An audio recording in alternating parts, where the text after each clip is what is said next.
Hello दोस्तों, कैसे हैं आप सब। उम्मीद करते हैं आप सब बहुत ही अच्छे होंगे। तो मेरा नाम है हर्ष कुमार और स्वागत करता हूं आपके अपने YouTube चैनल मेंस बाबा के ऊपर में।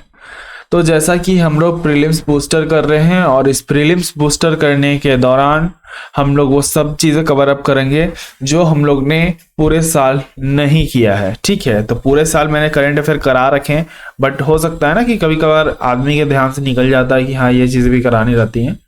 तो अगर वो सब चीज़ें मैंने नहीं कराई है और वो इंपॉर्टेंट है यूपीएससी एग्जाम के लिए, तो मैं जरूर कराऊंगा।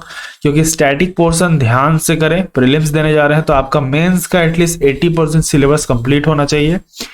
और प्री पे ये ध्यान रखिए कि प्रीलिम्स एग्जाम के अंदर में करंट अफेयर को बिल्कुल ध्यान से पढ़ें, क्योंकि सारे करंट अफेयर आपके एग्जाम के लिए इंपॉर्टेंट नहीं है। आपको समझना पड़ता है कि आपका पेपर किस पैटर्न पे चल रहा है और उसके बाद आपको तैयारी करनी होती है। तो ये बहुत इंपॉर्टेंट न्यूज है, that is one nation one fertiliser scheme.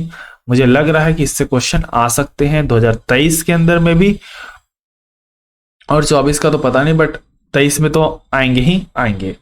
अब ये श्योरिटी मैं इतना ये नहीं ले रहा हूँ कि 100% श्योरिटी ले रहा हूँ कि मैंने पेपर देख रखा है, ऐसा तो नहीं है यार। लेकिन इस तरह के क्वेश्चन, जैसे one nation one ration card पे क्वेश्चन यूपीएससी किया है, तो इस तरह के जो महत्वपूर्ण स्कीम है जो पूरे भारत में लागू हो रहे हैं, ये सब बहुत इंपॉर्टेंट स्कीम है। ठीक है, तो इस पर सवाल करता है यूपीएससी पैटर्न के अनुसार, तो हो सकता है कि इस बार इस पर सवाल करें। तो आइए डिस्कस करते हैं आपके साथ। तो एक बार आप सेशन को लाइक कर दें और चैनल को भी सब्सक्राइब कर दें, ताकि ये जानकारी अन्य लोगों तक भी पहुंच सकें। तो मैं सबसे पहले हाइलाइटर ले लेता हूं, फिर डिकोड करते हैं आपके साथ। अच्छा, कुछ बच्चे कह रहे थे कि ऑनलाइन जाने के लिए। देखिए भैया, ऑनलाइन अभी मैं नहीं जाऊंगा, क्योंकि ऑनलाइन जाने पे क्या होता है ना कि ऑनलाइन जाने पे चीजें लेंदी होने लगती है। आप चैट्स में फंसे रहते हो, बेवजह चैट्स में क्वेश्चन करते हो, तो मुझे वो सब क्वेश्चन नहीं आंसर करने। बहुत मैंने देखा है लाइव क्लास में क्या होता है। ठीक है, तो लाइव जाने नहीं वाला हूं मैं। भविष्य में हुआ कि हाँ लाइव जाने का मौका है, लाइव जाने के लिए पूरा सेटअप है मेरा, तो जाऊंगा। बट मुझे पीसी से अल्टीमेटली लाइव जाना बहुत कठिन काम है। तो आप अपने क्वेश्चंस कमेंट बॉक्स में रख सकते हो, उसके बाद मैं उससे सॉल्व आउट कर दूंगा। तो आइए डिस्कस करते हैं क्या है one nation one fertiliser scheme. अच्छा, one nation one fertiliser scheme बिल्कुल वैसा ही है ना। यानी फर्टिलाइजर का जो पूरे भारतवर्ष में फर्टिलाइजर बिक रहा है, जिस रेट पे बिक रहा है ना, वो पूरे भारतवर्ष में एक ही नाम से एक ही जगह, और मतलब एक ही नाम से और एक ही दाम पर मिलेगा। ये सरकार का उद्देश्य है। जीएस पेपर 2 से इंपॉर्टेंट रहेगा, government policies and intervention. News में क्या है भैया, न्यूज में है ministry of chemical and fertiliser ने डिसाइड किया है कि वन नेशन वन फर्टिलाइजर को वो इंट्रोड्यूस करेंगे, जो single brand for fertiliser and logo. यानी जो भी फर्टिलाइजर बिकती है ना भैया, कहां पे, पूरे भारतवर्ष के अंदर में, वो सिंगल ब्रांड से बिकेगी। उनका सबका ब्रांड एक ही होगा। अब वो ब्रांड का नाम क्या होगा मैं आगे बताऊंगा। इसके अंदर में जो फर्टिलाइजर की सब्सिडी प्रोवाइड की जाएगी, वो प्रोवाइड की जाएगी प्रधानमंत्री भारतीय जन उर्वरक परियोजना के अंदर में।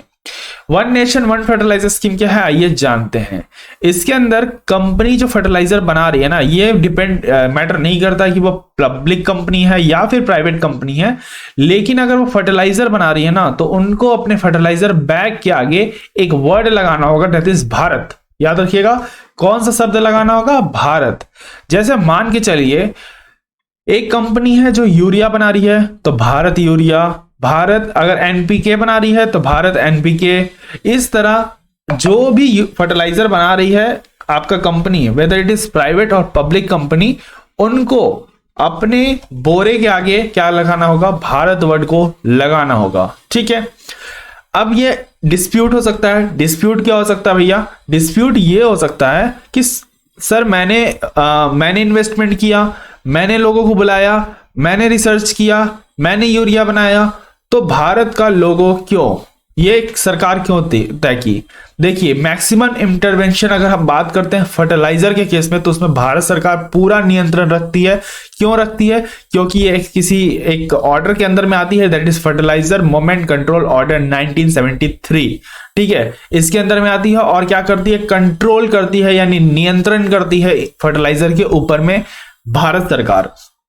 अब ये कंपनियां तो ऐसे काम ही नहीं करेगी, तो ऐसा नहीं होगा। जैसे मान के चलिए ये खाद का बोरी है, मैं बोरी बना रहा हूं, ठीक है यार, हंसना मत, डायग्राम मेरी उतनी अच्छी नहीं रहती है, कभी भी, ठीक है, ये मान लेते हैं बोरी है।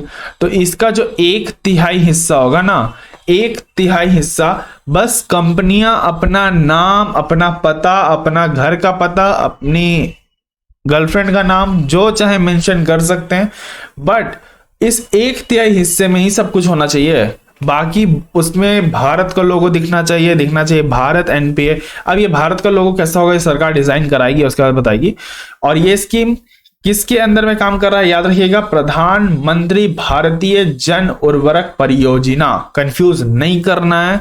और 2/3 स्पेस में आपको भारत का जो ब्रांड है ना, भारत वर्ड लिखा हुआ, ये वर्ड भारत, वो आपको 2/3 एरिया में दिखना चाहिए, मतलब आपको इतने बड़े साइज में लिखना है, ठीक है। जैसे मानिए इस बोरी के ऊपर में मैंने लिख दिया भारत, अभी तो मैं हाइलाइटर से लिख रहा हूं, और नीचे लिख दिया NKP, ठीक है, इस तरह लिख दिया NPK। और मैं इससे डायग्राम से और थोड़ा अच्छा समझा ही देता हूं यार। ओके, एक बड़ी सी बोरी बना लेते हैं हम लोग, जिसमें उर्वरक के साथ आदमी भी आ जाए। इतनी बड़ी बोरी काफी होगी, ठीक है। जैसे मानिए यहां लिख दिया भारत, मैंने लिख दिया, ठीक है, भारत लिख दिया, और फिर बड़े अक्षर में लिख दिया NKP उर्वरक, और 1/3 हिस्सा जो यहाँ बचा, यहाँ पे लिख दिया company by this Harsh Kumar उर्वरक फर्टिलाइजर लिमिटेड, जो भी लिख दिया, ठीक है। तो इस तरह का कुछ बैग दिखेगा अब आने वाले वक्त में। तो आशा करता हूं यहाँ पे आपको चीजें क्लियर हो गई होंगी। अब इसमें जो मैक्सिमम रिटेलिंग प्राइस होता है ना फर्टिलाइजर का, वो भी क्या करती है, भारत सरकार डिसाइड करती है। तो इसमें भी कंपनियों को प्रॉब्लम हो सकता है कि जो उनका लागत लगा वो तो होगा ही नहीं। जैसे मान के चलिए कि एक फर्टिलाइजर को बनने में 100 रुपए लग गया है, लेकिन भारत सरकार बोल रही है कि इसे 30 रुपए में बेचो, तो कंपनियां तो कॉस्ट भी कवर नहीं कर पा रही है। तो इस केस में भारत सरकार सब्सिडीज देगी, और उसी सब्सिडीज का नाम मैंने बार बार बोल रहा हूं, याद रखिएगा, प्रधानमंत्री भारतीय जन उर्वरक परियोजना। इसी के अंदर भारत सरकार सब्सिडाइज करेगी, और यह भी डिसाइड करेगी कि कंपनी को कितने दाम पर बेचना है फर्टिलाइजर को। जो कंपनी ये कहेगी कि नहीं भैया हमको नहीं आना है इसके अंदर में, हम अपना फर्टिलाइजर बेचेंगे, ठीक है, आप बेचिए 100 रुपए में, कोई दिक्कत नहीं है, लेकिन फिर सब्सिडी का उम्मीद मत रखिएगा, आप अपने दाम पे बेचिए। लेकिन ये सोचिए कि कोई कंपनी ऐसा करेगी ही क्यों, सबसे बड़ी बात है ना, कि बोरी अगर बनेगा उस पर भारत का सिर्फ भारत वर्ड लिखा रहेगा, तो यानी वो दिख रहा है गवर्नमेंट का। अब कंपनी क्यों आती है, कंपनी आती है अपना नाम कमाने के लिए, पैसा कमाने के लिए। अब मानिए 100 रुपए लागत भी लगा रही है और उसको फिर अपना नाम भी नहीं दिखाना है, तो ऐसा कोई भी कंपनी क्यों चाहेगी, इसलिए वो बोलेगी चलो भैया भारत सरकार के अंदर ही काम करते हैं, क्या दिक्कत है। तो इसी तरह चलते रहेगा। इसका बेसिकली ड्रॉबैक्स यही है कि कंपनियां जो मार्केटिंग प्रमोशन कर सकती है, ब्रांड प्रमोशन कर सकती है, वो नहीं कर पाएगी। दूसरी बात कि हो सकता है कि जो केंद्र सरकार के द्वारा उद्देश्य है वो ही उल्टा भारी पड़ जाए, इसलिए क्योंकि मान के चलिए कि ये मैं एक्सपेक्टेशन बता रहा हूं, ये सब वर्ड्स आप पॉलिटिकल ही एक तरह से कहिए, कि मान के चलिए जो उर्वरक बिक रहा है उसका जो स्टैंडर्ड्स है वो किसान को पसंद ही ना है, वो जो यूज कर रहा है बोला भट्ट यार ये तो क्वालिटी ही नहीं अच्छी है, तो उस स्टैंडर्ड्स को वो अगर फुलफिल नहीं कर पा रहा तो वो दूसरे कंपनी में मूव ऑन नहीं कर सकता, क्योंकि दूसरा कंपनी भी जो बिक रहा है उस पर भी भारत ही लिखा हुआ है। तो एक ही कंपनी ना बिक रही है मार्केट के अंदर में, तो मार्केट में डिफरेंट कंपनीज आ कहां रही है, कंपनी के नाम अलग है, अब इतने किनारे में अलग नाम है, ये बात किसान को कैसे समझाएगा लोग, ठीक है। तो ये सब किसान के लिए एक ड्रॉबैक्स हो सकता है, और कहीं ना कहीं ये सब हैम्पर हो सकता है आने वाले टाइम में जो रूलिंग पार्टी बैठी है उनके लिए। बस ये एक तरह का ड्रॉबैक्स है। वन नेशन वन फर्टिलाइजर का बात याद रखिएगा कि पूरे भारतवर्ष में फर्टिलाइजर के जो भी टाइप्स बिकेंगे, जैसे आपका एनपीके हो गया या यूरिया हो गया, वो सारे फर्टिलाइजर एक ही नाम से बिकेंगे, दैट इज भारत। और भारत के बाद उसके नीचे टाइप लिखा रहेगा, जैसा कि मैंने डायग्राम में आपको दिखा दिया। ये मैटर नहीं करता है कि पब्लिक बना रही है या प्राइवेट कंपनी बना रही है, इसका जो डिसाइड करता है सेलिंग प्राइस वो भारत सरकार करता है, कहां बिकेगा ये भी भारत सरकार डिसाइड करती है, और साथ ही नियंत्रण करती है फर्टिलाइजर मूवमेंट कंट्रोल ऑर्डर 1973 के अंदर में। ये जाके आपको पढ़ना है, ये आपका होमवर्क है, तो थोड़ा बहुत होमवर्क करने सीखिए, ऐसा ना हो कि बैठे रह जाओ आप। तो आशा करता हूं आपको one nation one fertiliser scheme अच्छे तरीके से समझ में आ गया होगा। अगर आ गया है तो एक बार वीडियो को लाइक कर दीजिए और चैनल को भी सब्सक्राइब कर दें। सोर्स की बात करें साथियों तो इंडियन एक्सप्रेस 26 अगस्त 2022 के अंदर से कवर किया गया था, और इस न्यूज के अंदर में एक्सप्लेन किया गया था वन नेशन वन फर्टिलाइजर के बारे में, ठीक है, और गवर्नमेंट का क्या लॉजिक है, एक तरह का पॉलिटिकल एजेंडा भी था इसके इस कंप्लीटली न्यूज के अंदर में। बट अपन के जो काम का है वो हम लोग को पढ़ना है, उससे ज्यादा कुछ नहीं पढ़ना है। तो एक बार सेशन को लाइक कर दें और शेयर कर दें। बहुत सारी प्रीलिम्स बूस्टर्स क्लासेस चल रही हैं, जाके आप देख सकते हैं। तब तक के लिए रखें अपना ध्यान, मुझे दे आज्ञा, धन्यवाद। जय हिंद, जय भारत।